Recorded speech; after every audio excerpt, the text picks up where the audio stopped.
All right, imagine this, right? You're a young cop, fresh out of the academy, just 5 months in. You're ready to take on the world. 5 months. I Why? know, you're eager, you're excited. Then, bam, your world explodes. Literally. Oh, man. That's exactly what happened to Carl Donardio in the 1986 Russell Street bombing in Melbourne. That's the one on Australia, right? Yeah, Melbourne, Australia.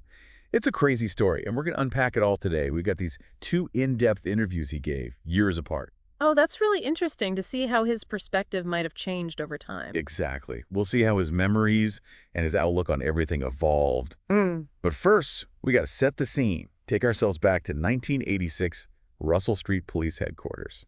I think I remember seeing that on, what was that show? Homicide. Yeah, those opening credits, they filmed it right there. Yeah. It was the heart of law enforcement in Melbourne. You can just picture it, the hustle and bustle, all those cops coming and going. It was like a symbol, you know? Safety authority right in the middle of the city. And usually you'd see all these school kids lined up for tours, all excited to see how it all works. Yeah, like a field trip. But on March 27th, 1986, Carl experienced something totally different. He said it was eerily quiet that day. Quiet. How strange. I know, right? And Carl was just a rookie then, 5 months on the job. So new. Did he always want to be a cop?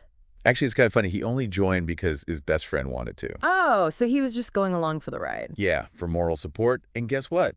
Carl got in, his friend didn't. You've got to be kidding. Talk about a twist of fate. It's like something out of a movie. But Carl, he really took to it. You know, he embraced the whole academy experience. He sounds dedicated. Oh yeah, incredibly dedicated, But- especially when it came to fitness. He excelled in training, played football in his free time. Almost like he was preparing for something without even knowing it. Right. And then after graduating, he had these rotations at different stations. To get a feel for everything. Exactly. And let me tell you, he had some wild experiences. Mhm. Police chases, the adrenaline rush.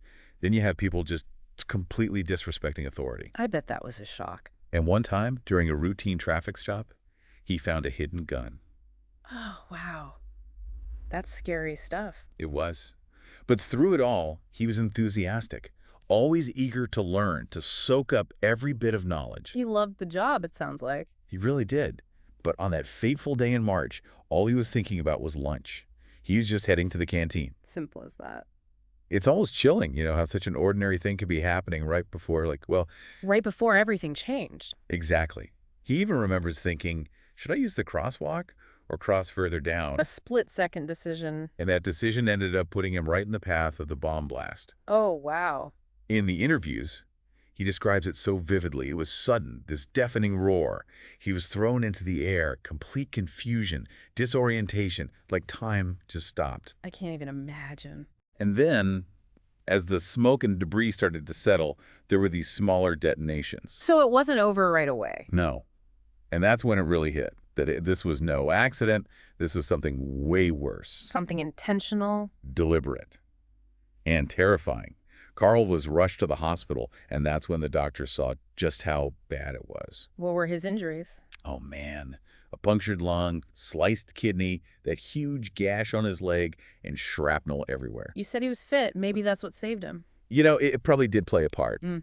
But on top of all that, he had a police guard outside his room. A police guard. They didn't know who was behind the bombing or why, so yeah, they were worried. I bet that added to the stress. Totally. And the physical recovery, it was brutal. He talked about having an open wound on his leg, skin grafts, even a balloon they put under the skin to help it heal. A balloon? That sounds painful. It was. He hated the hospital food too, but his mom would sneak in home-cooked meals. Little things like that. It's amazing how those little comforts can make a difference. Yeah. But Carl was determined. He wanted to get back on his seat, prove the doctors wrong. He missed his job, wanted to get back to it. He sounds like a real fighter. Oh, he was. And while he was in the hospital, the police were piecing together what happened. Remember that red Daimler that crashed a few weeks before? I think so, vaguely. Well, the driver, Peter Reed, turned out to be a key player in this whole thing. Really? So that crash was connected to the bombing? It was. They found cut-up number plates in the Daimler, and one matched a stolen Commodore used in a bank robbery the same day as the bombing. Wow. Yeah, it all started coming together. Then they raided Reed's place and found a whole stash of explosives, weapons, you name it. So they knew they had the right guy? They did.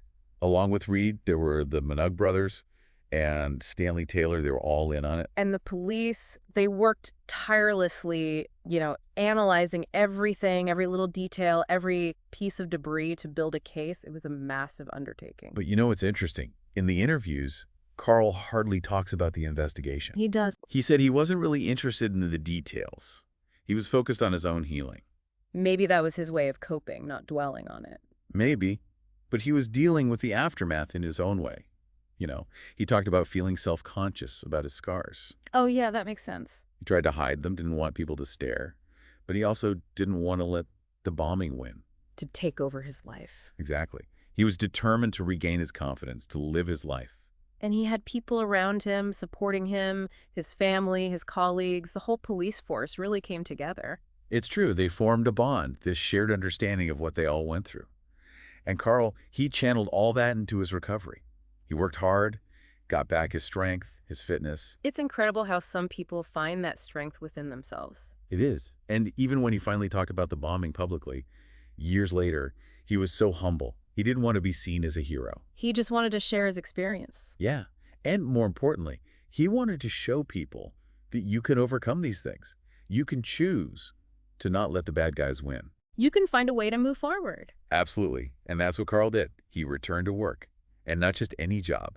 He went into covert undercover work. Wow.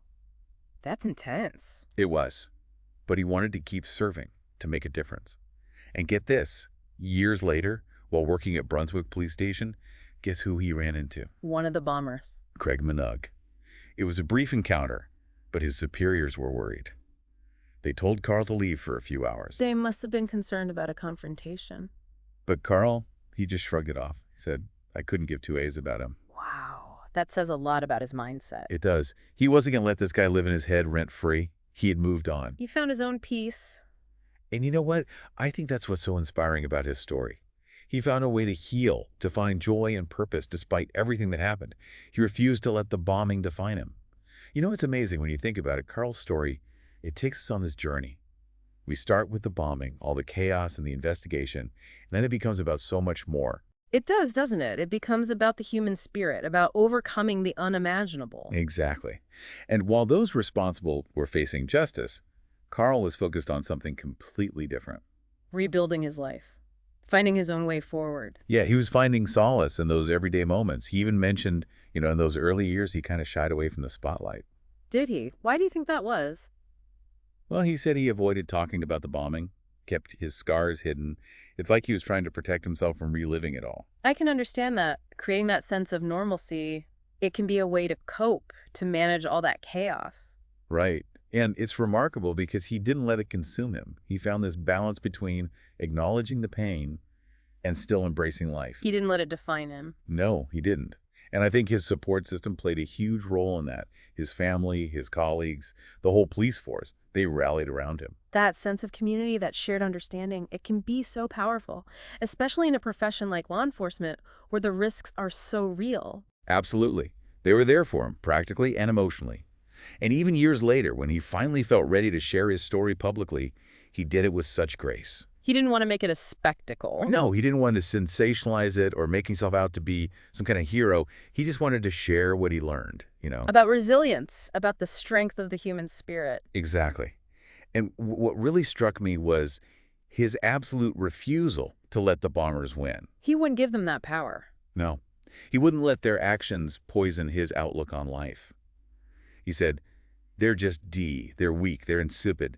They've done what they've done because they're piss weak. Strong words, but you can hear the conviction in his voice. It's like he truly believed that their actions came from a place of weakness, not strength.